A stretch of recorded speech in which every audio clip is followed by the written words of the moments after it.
Hey guys, it's Annette. So today I'm going to kind of deep dive into the Lionsgate Portal, which is supposed to be happening tomorrow, 8/8. I will say that my conspiracy theory video seemed to really take off, so I'm thinking maybe every last Thursday of the month do like a conspiracy theory video. And if you're interested in like certain theories you want to hear or any ideas of topics, let me know, because I love research. I think it's so fun, and I especially love conspiracy theories because I think they're really fun. I love the strange and unknown. Obviously I am strange and unknown, so it just aligns. Anyway, today, like I said, I kind of want to go into the Lionsgate Portal, which happens tomorrow, and there's a lot of, I'm just going to say stuff. There's a lot of stuff going around about the Lionsgate Portal. You know, it's a great day for manifestation. They did it in ancient Egypt, you know, just a lot. So I kind of want to go into that. First off, what is the Lionsgate Portal? Well, the Lionsgate is when the star Sirius, the brightest star in our sky, rises and aligns with the sun in Leo. That is where the lion of the Lionsgate Portal comes in. So in ancient Egypt, they would have come out and seen this because no light pollution. Ancient Egypt, all your ancient civilizations were very big sky watchers. So the brightest star comes out. So it was like their new year. They're like, oh, this is prosperous. They were asking for like floods. They were giving gifts to their gods, saying, hey, Sirius is out, use its energy, you know. Incidentally, did you know that Sirius is called the dog star, and that's where we get the phrase the dog days of summer? Because when Sirius was out, that's when the ancient Greeks and Romans would be like, it's the dog days of summer. That's because Sirius was in the sky. And I find that so fascinating, so I had to share that. Anyway, did they do it on 8/8, August 8th? Well, that's where it gets kind of murky. Is ancient Egyptians didn't have a calendar like us. They had 12 months, all 30 days, and then they had this separate section of like 5 days for the excess of the year.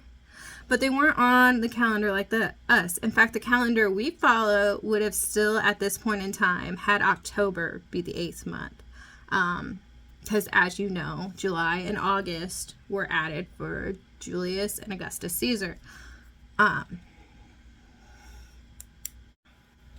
So why 8/8? Well, in numerology, 8 is a prosperous number. So adding a second 8, or in last year when it was the last four, the numbers of the year added up to 8. It was the 888, which was seen bigger. And because 8 is the number for prosperity, and as well, when you lay it on the side, it's an infinity.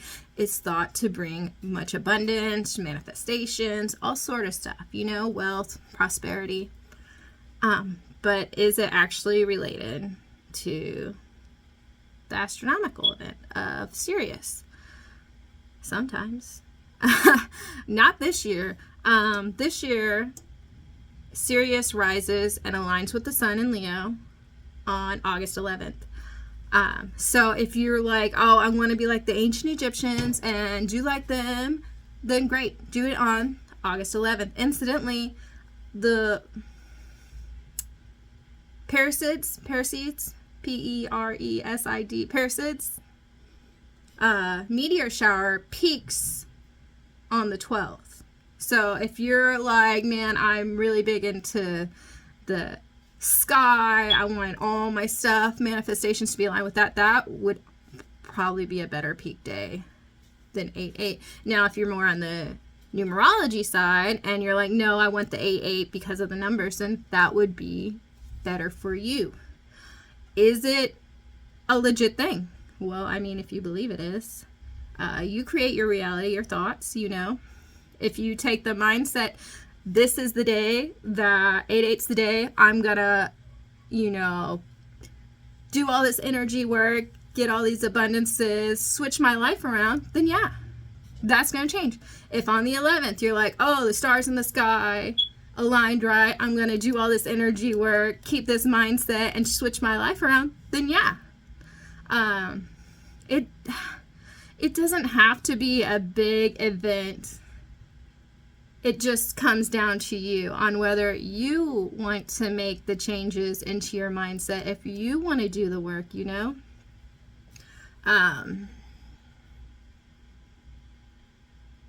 So that's kind of what's going on with the Lionsgate Portal. The dog star rising and aligning with the lion. Aligning with the lion. My family says I speak in cursive, and since I've started these videos, I kind of get it. I get it. But anyway, and then of course they ate numerology. So if nothing else, this was fun history facts. But ultimately, your days are what you make it. If you say, no, it's not a magical day, it won't be a magical day. If you say, hell yeah, it's a magical day, it's going to be a magical day. You know, life is what you make it. So you don't have to, just because so many people in these types of communities are like, oh, you have to do it this way, you have to do it that way, you have to buy my course, you know, or my spell or my meditation, or join this retreat. I just wanted to kind of give you the information, because there is polarity. There's people like, oh, this isn't true, or oh, this is true, this is fact. But you know, as I tell my kids, when you're dealing with history, you don't really know. Like, honestly, us as humans know nothing. It's all a big guessing game. We take pieces we're given and put it together. So if this is, you feel it in your thing, say, this is my day, then it is your day. But don't let that limit you to just this day. Every day can be magical. Every day you can bring your dreams to life. You just have to choose it. Don't let outside forces tell you, oh, this is the way it has to be. Don't even let me, you know? Feel free to look at the screen and be like, you don't know what you're talking about. I do what I want. In fact, please always look at your screen and say, I do what I want. Don't allow yourself to be influenced away from your authentic path.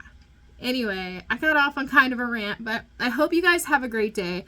I hope whether you choose to participate in the Lionsgate Portal, not participate, I hope that it's a great day. I hope every day is great and magical for you guys. Anyway, you guys have a great day.